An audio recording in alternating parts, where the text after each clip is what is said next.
Eusko Jaurlaritzaren bigarren ingurumen esparru programak garrantzi berezia ematen dio bioaniztasunaren babesari. Hau da, gure herrialdeko kapital naturala babesteari. 2007-2010 eperako ezarritako helburuen artean, EAen desagertzeko arriskuan dauden faunako eta florako espezien kopurua era nabarmenean murriztearena dago.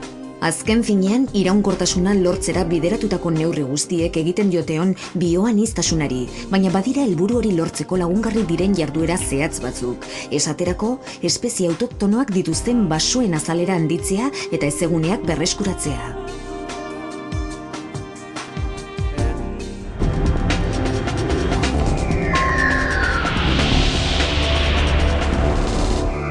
Hay que gestionar, ¿no? La biodiversidad, hay que potenciarla y hay que darle pues, riqueza, ¿no? Hay que tratar de aumentar la biodiversidad en toda esta zona.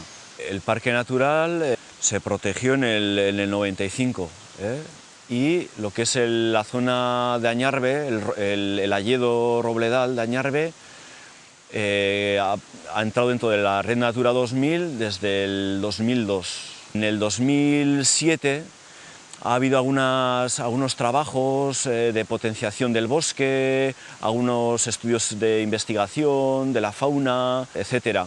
Porque realmente lo que se hace en el parque natural trasciende muy poco a lo que es el ciudadano, ¿no? Entonces pensamos que también ahí tanto el parque natural como el patronato, como la Diputación, debería dar más información sobre lo que se está haciendo.